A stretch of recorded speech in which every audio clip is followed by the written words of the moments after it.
밝아져, 그들의 눈이 밝아져 선악을 알게 된 것과 그리고 죽음이라는 비참한 상황에 놓이게 된 것이었습니다. 여러분, 사탄은 지금도 하나님의 말씀을 왜곡시켜서 마치 너희가 하나님처럼 될 수 있다거나 하나님의 말씀을 벗어나 너희의 뜻대로, 너희의 마음대로 너희들이 살아갈 충분한 능력이 너희에게 있다고 우리에게 주장합니다. 신약시대의 사탄의 이러한 유혹은 여러 가지의 모습으로 나타났습니다. 그 중에 가장 큰 유혹은 너희가 율법을 지킴으로 이 생에서 축복된 삶을 살아갈 수 있다는 것이었습니다.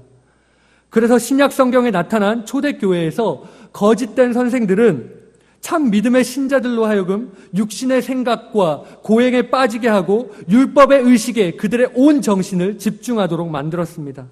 이에 대해 바울이 무엇이라 얘기했습니까? 갈라디아서 2장 21절을 보시면 만약 율법으로서 의롭게 되는 것이 가능하다면 그리스도께서 헛되이 죽으신 것이라고 말씀했습니다. 여러분, 이 말씀은 곧 우리가 우리 스스로 율법을 온전히 지킬 수 있다고 주장하고 또 그것이 실제로 가능하다면 그리스도의 십자가 희생을 계획하신 하나님의 사역은 아무런 쓸모가 없는 것이 되어버린다는 것입니다. 다시 말해 율법주의자들은 육신의 능력으로 율법을 온전히 지켜야 한다고 주장했는데 이것은 다시 말해 하나님의 역사는 필요 없고 우리의 능력만으로 우리가 온전한 존재가 될 수 있다고 말하는 것입니다. 여러분, 이처럼 우리가 성령으로 시작했다가 이제는 육체로 마치겠습니까? 아담의 타락 이후 모든 사람은 하나님 앞에 죄인입니다. 그리고 죄는 곧 사망이라는 치명적인 결과를 가져옵니다. 그리하여 모든 사람은 이 영원한 사망을 피할 수 없고 언젠가는 자신의 죄에 대한 하나님의 심판을 받게 될 것입니다. 이것은 인간의 능력으로는 절대 벗어날 수 없는 어떤 비참한 현실인 것입니다. 그런데 이 비참한 현실을 구원하시기 위해, 이 비참한 현실에 놓인 인간을 구원하시기 위해 그것을 위해 오신 구원자가 계십니다. 그분이 누구시죠? 바로 나사렛 예수이십니다. 그분은 하나님의 아들이시고 또한 육신을 입은 하나님이십니다. 또 그분은 율법을 기준으로 잡아도 전혀 흠없이 정결하시고 또 세상 모든 것들의 진정한 주인 되시고 또 그 어떤 것보다 위대하신 분이십니다. 그런데 그분이 이 땅에 오신 이유는 우리 인간들에게 어떤 영광을 얻고자 했던 것이 아니라 도리어 우리가 지불해야 할 죄의 값인 사망을 대신 지불하기 위해서 오셨습니다. 그래서 아무 죄도 없으신 그 위대하신 분은 우리를 대신하여 십자가에서 우리가 받아야 할 형벌을 대신 감당하신 것입니다. 그분이 십자가의 형벌을 감당하심으로 인해 우리의 죄의 값은 지불되었습니다. 그래서 사람이 자신의 죄를 자복하고 하나님께 도우심을 구한다면 하나님은 그리스도를 믿을 수 있는 믿음을 그 사람에게 허락하십니다. 이것이 여러분 바로 복음입니다. 다른 무엇이 아니라 아담의 타락 이후에 죄의 결과는 사망이라는 매우 심각한 문제를 일으키고 이 심각한 문제를 해결하기 위해 그리스도가 이 땅에 오셔서 우리를 대신하여 죽으셨다는 것입니다. 그리고 바로 이것이 복음이라는 것입니다. 이것이 바로 오늘날 우리의 교회가 진정으로 외쳐야 할 구호인 것입니다. 여러분, 언제나 성경이 다루고 있는 것은 이처럼 성경이 다루고 있는 가장 심각한 문제는 바로 죄에 대한 문제였습니다. 성경은 남편이 승진하는 것이나 자녀가 좋은 대학에 들어가는 것이나 경제적인 안정을 찾는 것, 그리고 또 그것을 위해 부지런히 노력하는 것, 또 기타 우리가 바라고 원하는 모든 것들을 이루는 것을 가르쳐주거나 말하고 있는 것이 아니라 성경이 말하고 있는 가장 심각한 문제는 바로 죄 문제인 것입니다. 여러분, 죄가 무엇입니까? 성경은 하나님의 말씀을 따르지 않는 것이 죄라고 분명히 말씀하고 있습니다. 바로 하나님의 피조물인 우리가 우리의 창조주이시고 구원자이신 하나님의 말씀을 따라 살아가는 것이 마땅하다는 것입니다. 여러분, 우리는 다른 무엇이 아닌 이 죄에 대해서 가장 심각하게 생각해야 합니다. 하나님의 말씀들은 이것들에 대해서 아주 명확하게 이야기하고 있습니다. 우리는 우리 최초의 조상들의 잘못에서 벗어나야 합니다. 우리가 우리의 죄에 대해 자복하고 심각하게 고민하고 또 아파하고 그것을 회개한다면, 그리고 여기서 내 자신을 포기하고 우리의 구원자이신 예수 그리스도를 찾는다면 하나님은 우리에게 가장 좋은 성령을 우리에게 주실 것입니다. 성경은 분명 예수 그리스도를 믿는 자에게 성령을 보내주시겠다고 했습니다. 반대로 성령님이 아니고서는 그 누구도, 어느 누구도 예수님을 주라 고백할 수 없다고 말씀하고 있습니다. 이것이 무엇이냐면 비록 예수님은 하늘로 승천하셨지만 우리를 고아와 같이 버려두지 않으셨다는 것입니다. 그리하여 성결의 영으로 우리에게 임하셔서 지금도 우리와 함께 하신다는 사실입니다. 누구보다 죄의 심각성을 알고 계시는 주님은 우리에게 성령을 주셔서 죄의 법을 가진 육신 가운데 살아가는 우리들을 하나님의 말씀으로 인도하는 능력 가운데 살아가게 하시겠다는 것입니다. 여러분, 이것이 바로 세상 사람들은 도저히 알지 못하는 그리스도인들의 비밀입니다. 여러분, 성령님의 충만한 통치가 이루어지지 않는다면 우리는 우리 스스로 하나님의 말씀에 합당한 삶을 살아갈 수 없습니다. 그래서 우리는 항상 하나님의 말씀을 들어야 하고 또 하나님의 말씀을 항상 우리의 앞에 펴놓아야 하고 성령님의 통치하심을 구해야 합니다. 이것이 바로 경건의 능력을 인정하는 그리스도인의 삶의 모습입니다. 다음으로 여러분, 성경을 바로 아는 것, 그리고 그분의 말씀대로 사는 것, 그것이 바로 경건의 능력을 인정하는 그리스도인의 삶의 모습입니다. 여러분, 오늘날 초대교회에서 있었던 율법주의와 유사한 종류의 잘못된 가르침이 오늘날의 교회에 들어와 신앙을 망치고 또 신앙의 변질을 이루고 있습니다. 이러한 잘못된 가르침 가운데 하나가 여러분 바로 심리치료입니다. 여러분들은 혹시 교회 가운데서 내적 상처를 치료해야 한다거나 혹은 만지심을 느껴야 한다는 말을 혹시 들어보신 적이 있으십니까? 오늘날 이처럼 성경적이지 않은 단어가 교회에 들어와서 우리에게 잘못된 사상과 가르침들을 쏟아내고 있습니다. 다시 말씀드리지만 사탄의 유혹은 잘못된 말씀의 해석에서부터 시작합니다. 그래서 우리는 우리의 믿음의 선배들처럼 성경이 정말로 우리에게 말씀하고자 하시는 바가 무엇인지 그것을 깨닫기 위해 노력해야 합니다. 우리의 모든 관심은 성경이 되어야 하고 성경적이지 않은 모든 것들은 의심하고 시험해 봐야 합니다. 여러분, 아까도 말씀드렸다시피 내적 상처를 치료하고 또 만지심을 느낀다고 하는 것은 이런 것들은 성경적인 용어가 아닙니다. 이것은 바로 프로이트의 심리학이라고 할 수 있는 현대 심리학에서부터 비롯된 말들입니다. 그래서 이 시간에는 이 현대의 심리학이 얼마나 하나님의 말씀과 다른 방향으로 가고 있는지 잠시 설명해 드리고 가도록 하겠습니다. 여러분, 이 현대 심리학은 진화론에서부터 시작합니다. 무엇이냐면 인간을 본능적으로 종족 유지를 추구하는 짐승과 같은 존재로 여긴다는 것입니다. 그래서 이 심리학은 성에 대해서 상당한 관심을 기울입니다.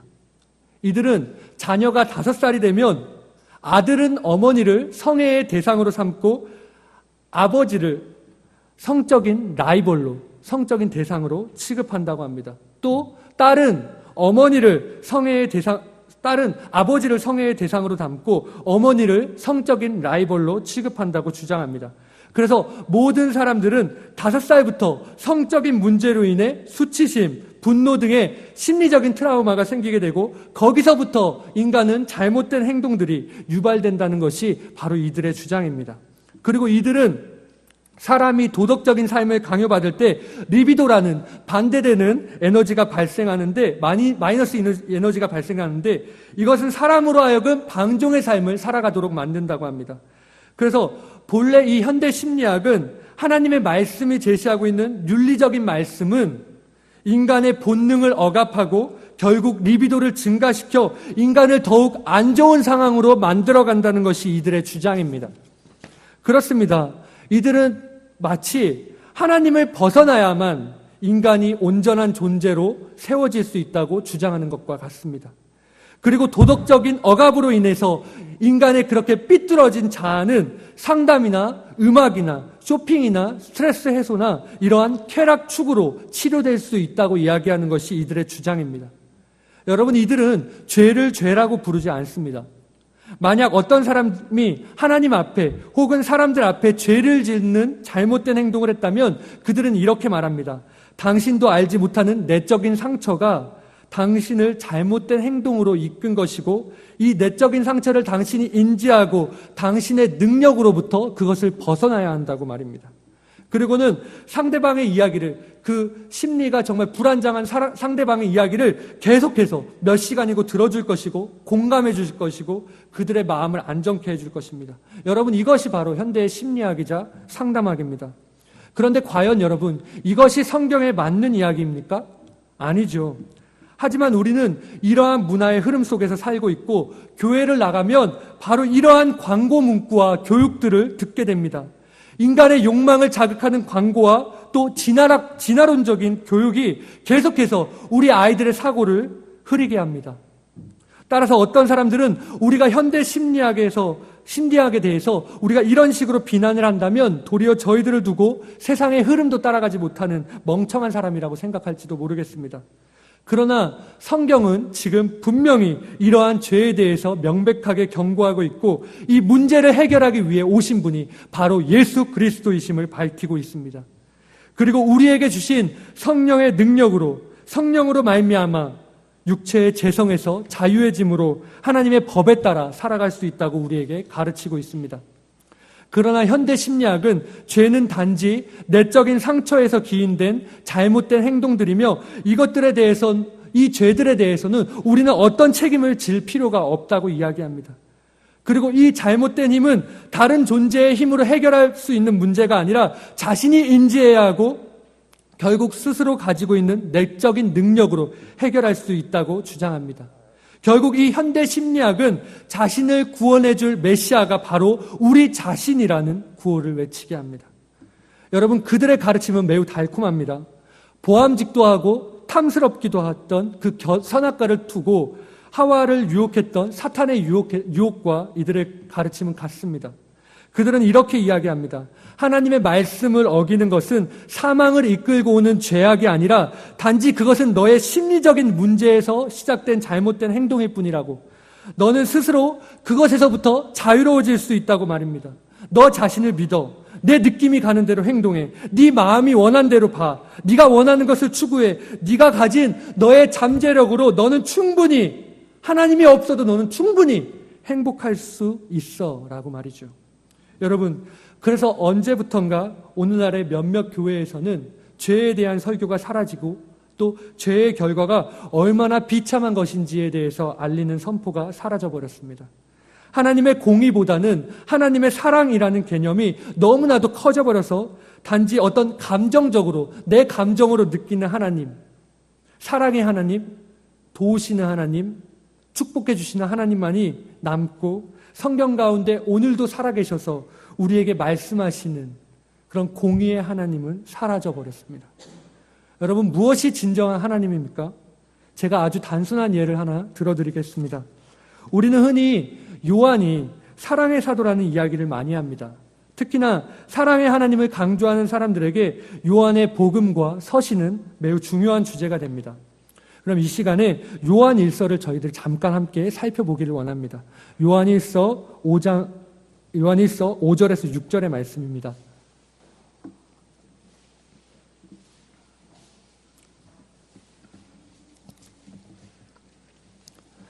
네, 요한 1서 1장 5절에서 6절 말씀 저희들 다 찾으셨으면 함께 읽어보도록 하겠습니다. 함께 읽겠습니다. 우리가 그에게서 듣고 너희에게 전하는 소식은 이것이니 하나님은 빛이시라. 그에게는 어둠이 조금도 없으시다는 것이니라. 만일 우리가 하나님과 사귐이 있다 하고 어둠에 행하면 거짓말을 하고 진리를 행하지 아니함이거니와. 여기서 요한은 하나님은 어둠이 조금도 없으신 분이라고 말씀하고 있습니다.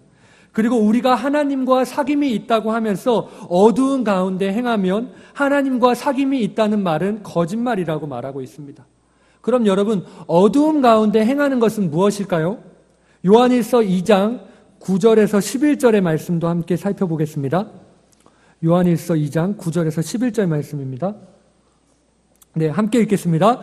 빛 가운데 있다 하면서 그 형제를 미워하는 자는 지금까지 어둠에 있는 자요. 그의 형제를 사랑하는 자는 빛 가운데 거하여 자기 속에 거리낌이 없으나 그의 형제를 미워하는 자는 어둠에 있고 또 어둠에 행하며 갈 곳을 알지 못하나니 이는 그 어둠이 그의 눈을 멀게 하였습니다. 여기서 말하는 형제는 내가 사랑할 수 있는 존재뿐만이 아니라 나의 원수까지도 뜻합니다. 그러니까 빛 가운데 있는 사람은 사랑하는 사람이 돼 사랑하는 사람뿐만이 아니라 자신에게 해를 끼친 원수까지도 사랑해야 한다고 하는 것입니다.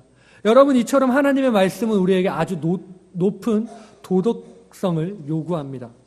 요한일서 3장 10절의 말씀도 여러분 함께 보시겠습니다. 요한일서 3장 10절입니다. 함께 읽겠습니다. 이러므로 하나님의 자녀들과 마귀의 자녀들이 드러나나니 무릇 의를 행하지 아니하는 자나 또는 그 형제를 사랑하지 아니하는 자는 하나님께 속하지 아니하니라. 그리고 14절에서부터 18절의 말씀도 한 번 더 읽어보겠습니다. 함께 읽겠습니다. 우리는 형제를 사랑함으로 사망에서 옮겨 생명으로 들어간 줄을 알거니와 사랑하지 아니하는 자는 사망에 머물러 있느니라. 그 형제를 미워하는 자마다 살인하는 자니 살인하는 자마다 영생이 그 속에 거하지 아니하는 것을 너희가 아는 바라. 그가 우리를 위하여 목숨을 버리셨으니 우리가 이로써 사랑을 알고 우리도 형제들을 위하여 목숨을 버리는 것이 마땅하니라. 누가 이 세상의 재물을 가지고 형제의 궁핍함을 보고도 도와줄 마음을 닫으면 하나님의 사랑이 어찌 그 속에 거하겠느냐. 자녀들아, 우리가 말과 혀로만 사랑하지 말고 행함과 진실함으로 하자. 네. 또 예수님은 산상에서 제자들에게 설교할 때 이렇게 말씀하셨습니다. 또 내 이웃을 사랑하고 내 원수를 미워하라 하였다는 것을 너희가 들었으나 나는 너희에게 이르노니 너희 원수를 사랑하며 너희를 핍박하는 자들을 위해서 기도하라. 그리고 주기도문을 가르치시면서도 이렇게 말씀하셨습니다. 우리가 우리에게 죄 지은 자를 사하여 준 것 같이 우리 죄를 사하여 주옵시고. 반대로 이야기하면 무슨 말입니까? 우리가 우리에게 죄 지은 자를 사하여 주지 않았다면 나는 하나님께 우리 죄를 사하여 달라는 간구를 하지 않을 것입니다. 라는 말과 같은 말 아닙니까? 그리고 예수님은 마태복음 18장에 1만 달란트 빚진 자의 비유를 설명하시면서 주인의 엄한 공의를 선포하셨습니다. 악한 종아, 내가 빌기에 내가 내 빚을 전부 탕감해 주었거늘 내가 너를 불쌍히 여김과 같이 너도 내 동료를 불쌍하게 여기는 것이 마땅하지 아니하냐라고 말이죠. 사랑하는 여러분, 분명 믿음이 있노라 고백하는 사람이라면 사랑의 삶을 살아야 합니다. 하나님은 그러한 삶을 오늘 저와 여러분에게 요구하고 계십니다. 그것이 바로 구원받은 자의 합당한 모습이라고 주님은 말씀하십니다. 여러분, 이처럼 하나님의 말씀은 분명 현대 심리치료에서 말하는 것보다 더 높은 수준의 윤리적인 삶을 우리에게 요구하고 있습니다. 그리고 이 말씀을 지켜나갈 때 우리에게는 분명 어떠한 손해가 있을 것입니다. 그리고 이 교훈들은 지금 우리가 감당하기 버겁고 또 어려운 교훈들입니다. 그러나 여러분, 우리에게는 하나님이 주신 가장 좋은 선물인 성령님이 우리와 함께하고 계십니다. 저는 이 경건의 능력에 대해서 설명하기를 소망합니다. 여러분 안에는 이 세상이 감당하지 못할 엄청난 능력이 있는데 그 능력의 근원은 바로 성령님이십니다. 이것은 세상은 모르나 여러분들만이 알고 있는 여러분들만의 비밀입니다. 이것이 바로 그리스도인들의 비밀입니다. 여러분, 이 시간 성령님께 간구하시기 바랍니다. 그리고 나로 하여금 하나님의 뜻에 합당한 삶을 살게 해달라고 하나님께 구하시기 바랍니다. 그리고 여러분에게 주시는 하나님의 말씀에 오늘 순종하십시오. 하나님이 그리스도를 통해 온전하신 그 사랑을, 그 모습을 우리에게 보여주셨던 것처럼 우리는 하나님의 말씀에 순종하여 하나님이 우리에게 보여주신 그 온전한 사랑의 모습을 닮아가야 합니다. 그것이 바로 하나님의 자녀로서 우리가 이뤄야 할 모습인 것입니다. 이제 오늘 주제 말씀을 다시 살펴보시면서 말씀을 정리하고자 합니다. 여러분, 세상의 가르침은 경건의 모양은 어느 정도 갖추고 있습니다. 그래서 세상의 가르침, 특히 현대 심리학의 영향을 받은 사람들은 어느 정도 도덕적이고 또 어느 정도의 선한 삶을 누구나 다 삽니다.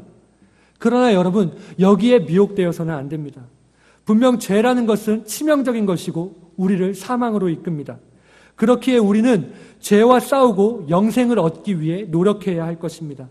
그래서 하나님께서는 이 죄를 이기게 하기 위해 우리에게 가장 좋은 성령을 허락하셨습니다. 그리하여 바울은 성령의 능력이 제공하는 경건의 삶을 부인하는 자들에게서 멀리 떠나가라고 얘기한 것입니다. 그래서 여러분, 현대 심리학과 그리고 현대 교육의 가르침에서도 벗어나시기 바랍니다. 그리고 또 자신을 의롭다고, 자신이 모든 것을 할 수 있다고 얘기하는 세상의 거짓된 가르침에서도 멀리 하시기 바랍니다. 오직 성령님께 간구하시고 그분으로 하여금 나를 통치하실 수 있게 나 자신을 내어드리고 나의 지혜가 아니라, 나의 지식이 아니라 오직 하나님이 주시는 하나님의 지식의 말씀대로 살아갈 수 있도록 여러분 간구하시기 바랍니다. 이것이 바로 성경이 말씀하는 경건의 능력 가운데 살아가는 삶의 모습입니다.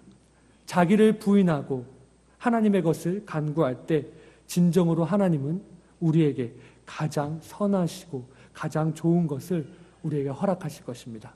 여러분, 그 사실을 믿으시고 경건한 삶, 정말 경건의 능력을 의지하는 삶을 살아가시는 저와 여러분이 되시기를 간절히 소망합니다.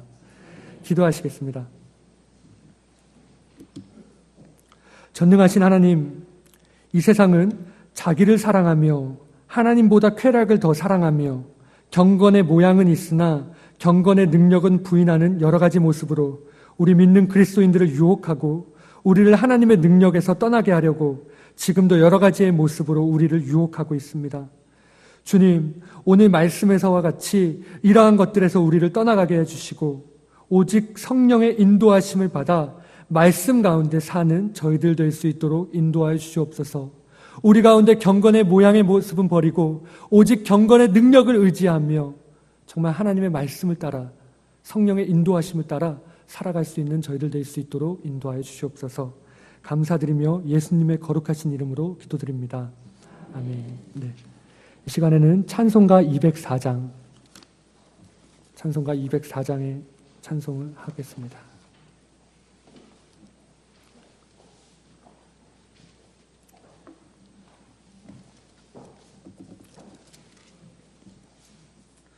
찬송가 204장 함께 찬송하시겠습니다.